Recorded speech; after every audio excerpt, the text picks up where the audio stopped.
Salió con noticias relativamente positivas que hablarían otra vez de una relativa recuperación de la economía peruana. Esto ha coincidido también con las cifras de exportaciones y hay algunos indicadores que son otra vez relativamente optimistas, ¿no? Por el lado de consumo de cemento, por el lado de producción de electricidad.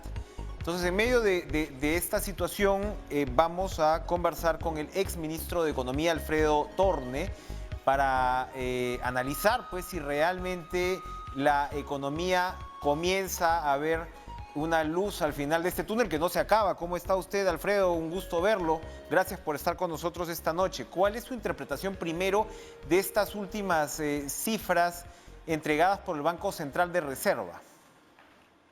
Mira, yo creo que en general lo que dicen las cifras es de que efectivamente ha habido una mejoría en junio y los números que estamos viendo para julio muestran que esa mejoría se ha continuado. Sin embargo, cuando vemos los números al ritmo mensual, que creo que es la forma de verlos, mayo fue muy bueno. Por ejemplo, en el mes a mes el PPI creció 8.5, pero ya en junio creció menos, 4%, y en julio, que todavía estamos un poquito fuera para verlo, ha crecido un poco menos. Yo creo que mucho se debe a la apertura de la economía, pero también se debe al hecho de que han habido factores interesantes.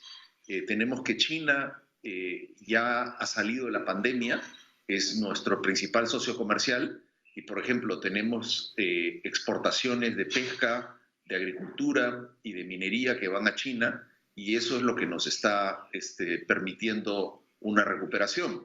Pero si vemos los segmentos que están más vinculados a la demanda interna, esos prácticamente no ha habido mucha recuperación, ¿no? El tema de la reactivación económica a la que usted se refería, efectivamente, ¿no? Un tema es hacia afuera y otro es hacia adentro. Todavía se ve que el ritmo es bastante lento, tanto en la actividad comercial como de la economía en general. Y ahora, precisamente con las medidas que el gobierno acaba de anunciar, es probable que esto todavía no se vaya a mover. ¿Cómo de alguna manera balancear una recuperación económica con lo que es pues fundamental, que es el combate a la pandemia? Es decir, la reducción, ojalá en algún momento, de la cantidad pues de contagios.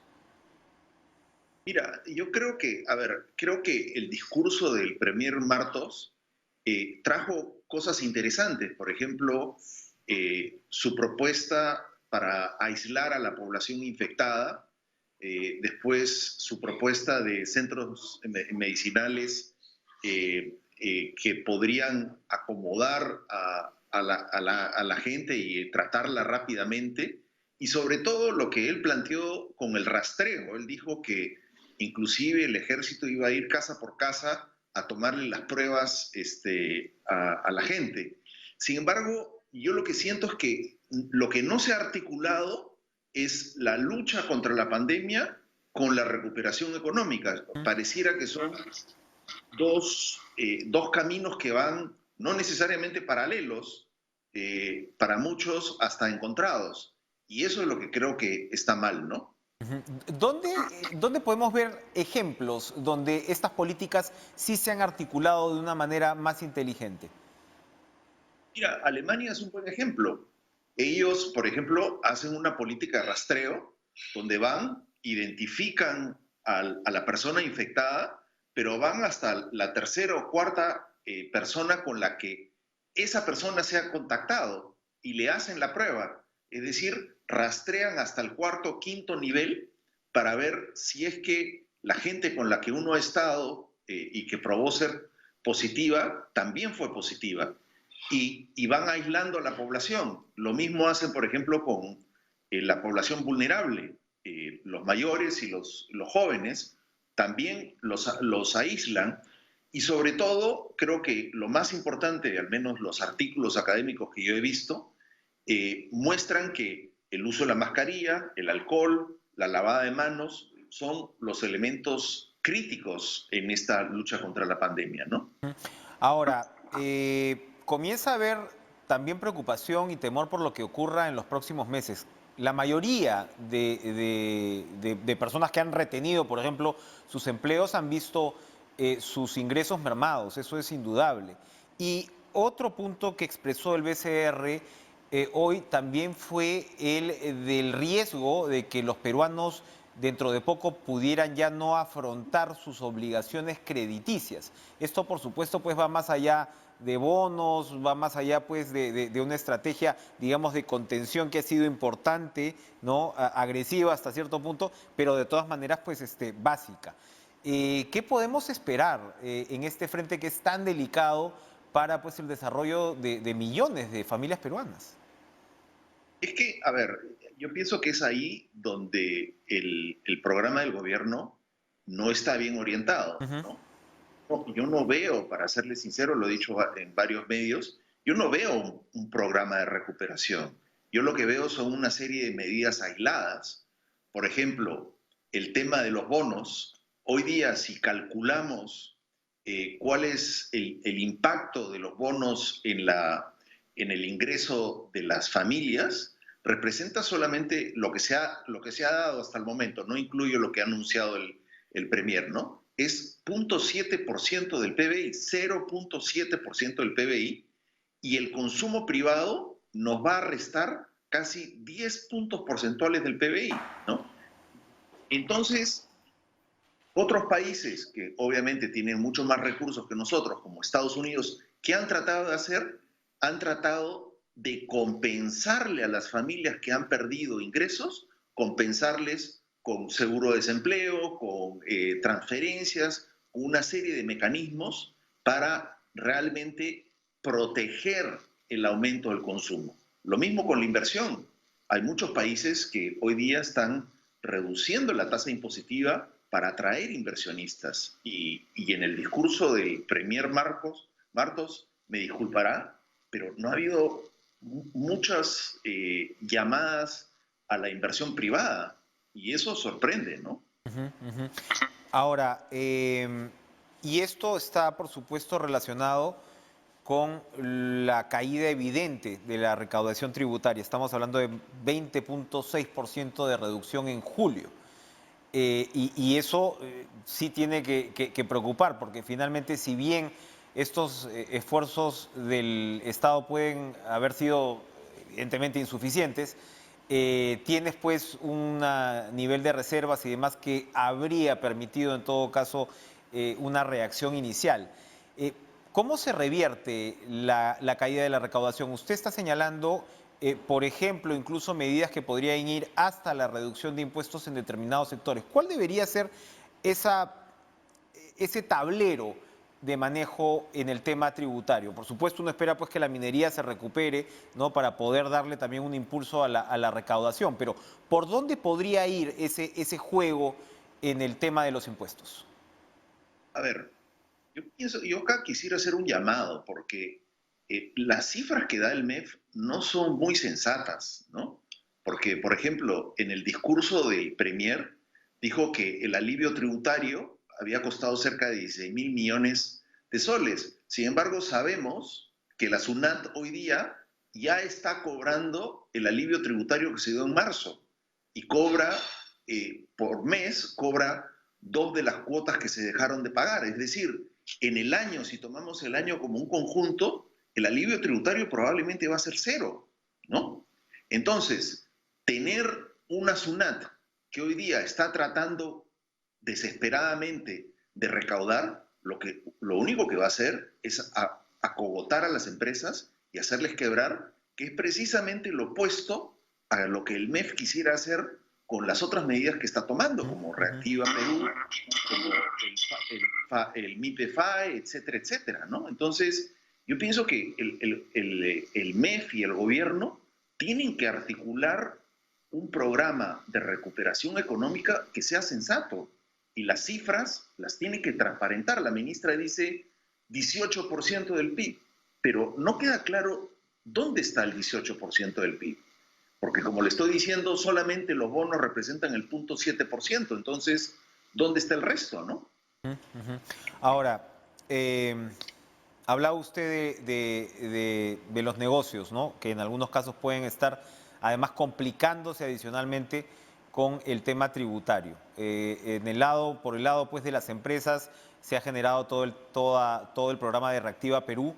Se ha intentado corregir, ¿no? En esta segunda etapa, según lo que ha explicado el presidente, los errores que se vieron en la primera.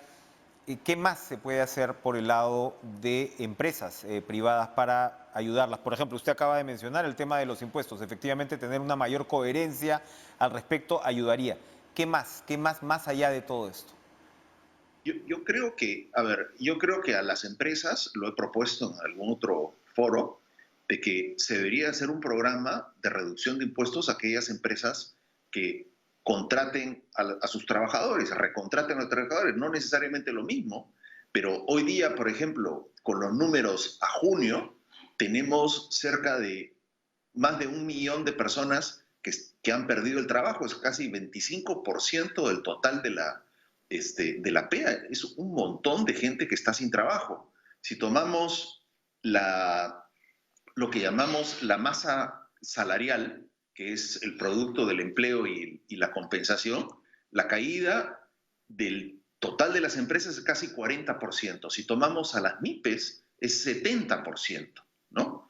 Entonces, lo que sí tenemos es que tenemos una gran masa de trabajadores que ha perdido su puesto de trabajo, que ha perdido capacidad adquisitiva y, como dice el presidente del Banco Central, el siguiente efecto podría ser que dejen de pagar sus créditos, ¿no? Ujú. Entonces, no estamos, yo pienso que no estamos realmente atendiendo los problemas que estamos viendo surgir producto de esta pandemia y de esta recesión. Un tema, vamos a ir a una pausa, pero vamos a regresar con un tema con el que usted ha expresado recurrentemente preocupación, que es el tema pensionario. El Congreso insiste en que los usuarios de la ONP puedan retirar todos sus fondos. Hay también proyectos en marcha sobre AFPs. Vamos a preguntarle por su opinión al respecto luego de la pausa.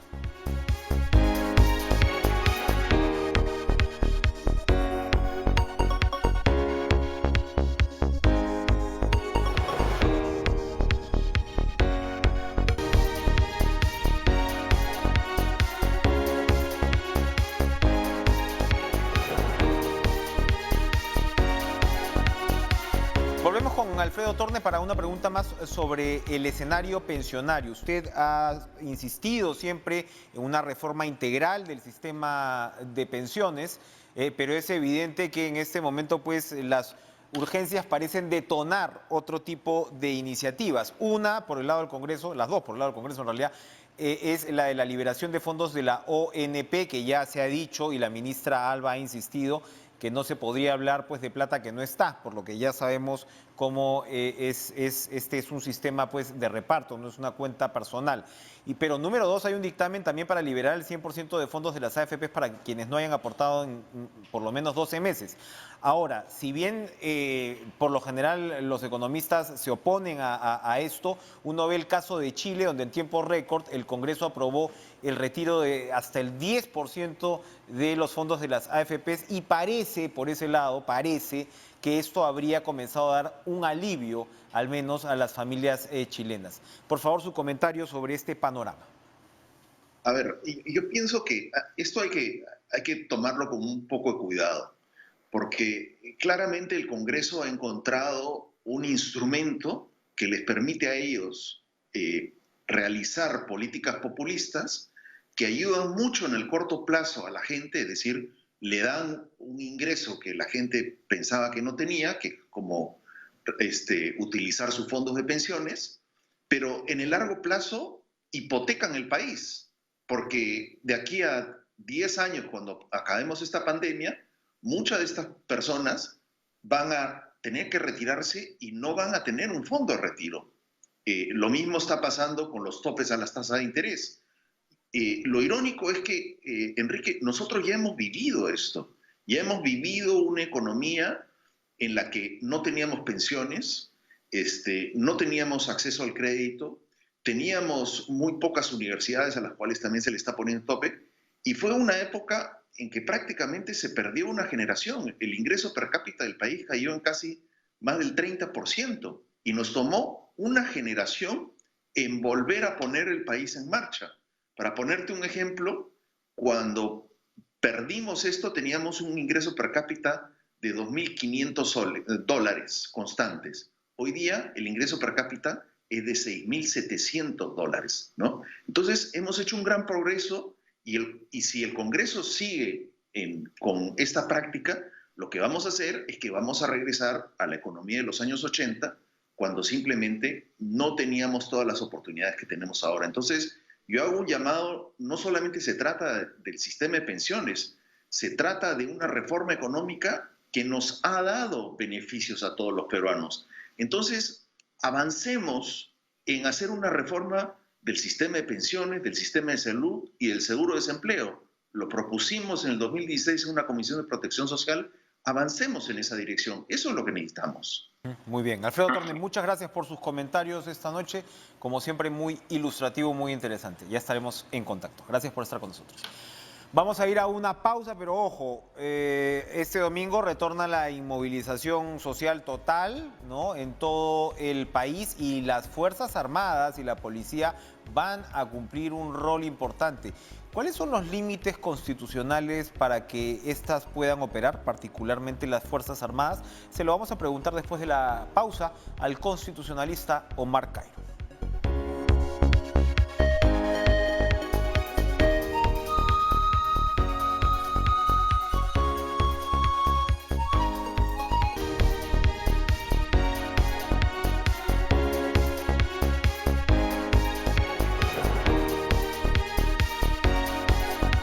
Este domingo vuelve la inmovilización social total en todo el país. Las Fuerzas Armadas y la policía van a patrullar en conjunto para detectar las reuniones no autorizadas, además porque están prohibidas, y se ha reiterado, ¿no?, se ha reiterado esta prohibición. Se ha detallado además en el decreto de urgencia qué significa, ¿no?, el tema, pues, de las reuniones sociales. Lo hemos preguntado incluso acá a algunos ministros, también las reuniones familiares prohibidas y demás. Entonces, bueno, las Fuerzas Armadas no solamente van a ir detectando esto, sino también, por supuesto, ir detectando a las personas que salgan los domingos sin trabajar, pues, en una tarea, en una labor esencial. Pero bueno, ¿cuáles son los límites, pues, del papel de las Fuerzas Armadas en una situación tan particular como esta? Le damos la bienvenida al constitucionalista Omar Cairo para que nos ilustre sobre el punto. Evidentemente, doctor Cairo, un gusto verlo. Enrique, buenas noches. ¿Cómo está usted? El estado de emergencia recorta, pues, derechos constitucionales, y nos imaginamos que esto faculta también a las Fuerzas Armadas a cumplir labores que usualmente no cumplen. Cuéntenos, por favor, en qué consiste esta situación. Sí, exactamente no recorta los derechos, sino restringe el ámbito en el cual pueden ser ejercidos. Es decir, está restringido el ejercicio de la libertad individual, de la libertad de reunión, de la inviolabilidad de domicilio, del libre tránsito, pero eso no quiere decir que no se pueda transitar y que esos derechos los haya perdido la ciudadanía. Lo que ocurre es que, como está restringido el ámbito de ese ejercicio, las fuerzas del orden pueden intervenir cuando estos sean ejercidos de forma contraria a las finalidades del estado de emergencia, que en este caso es el enfrentamiento del COVID. Y el límite que tienen las fuerzas del orden, Fuerzas Armadas y policiales, es el uso de la fuerza fuera de las necesidades para las cuales se ha establecido el estado de emergencia, que en este caso es el enfrentamiento del COVID, es la preservación del aislamiento social obligatorio los domingos, del toque de queda. Te pongo un ejemplo. Muchas personas celebraron como un acto enérgico que un soldado le propinara una bofetada a un detenido cuando ya estaba detenido. También se han presentado casos en los cuales las personas que son detenidas se les obliga a hacer ejercicios, y mucha gente dice, no está bien, que paguen por poner en riesgo a la gente. esas dos cosas son absolutamente antijurídicas, además de innecesarias. Pero lo que sí pueden hacer los policías y los militares es que si está en marcha una reunión, una fiesta, una reunión familiar, y las personas no permiten el ingreso, pueden descerrajar la puerta, pueden neutralizar a las personas que se resistan, hacerles una llave y enmarrocarlos, y pueden decomisar las bebidas alcohólicas que estuvieran adentro.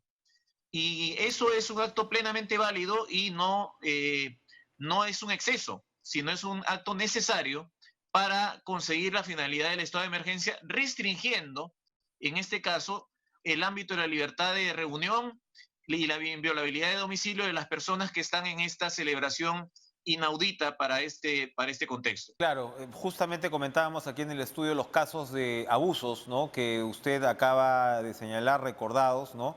Que efectivamente en ese momento pues ya este joven estaba detenido y fue agarrado a cachetadas, ¿no? Como usted señala, pues puede haber un sector de la población que le parece muy bien, pero no hay que olvidar que no estamos en medio pues de un estado policivo ni en medio de una dictadura militar, sino en una democracia. Pero entonces las Fuerzas Armadas sí, los militares me refiero, sí van a poder ingresar a los domicilios en las situaciones que usted describe. Sí, porque está restringida la inviolabilidad de domicilio con la finalidad de enfrentar la pandemia.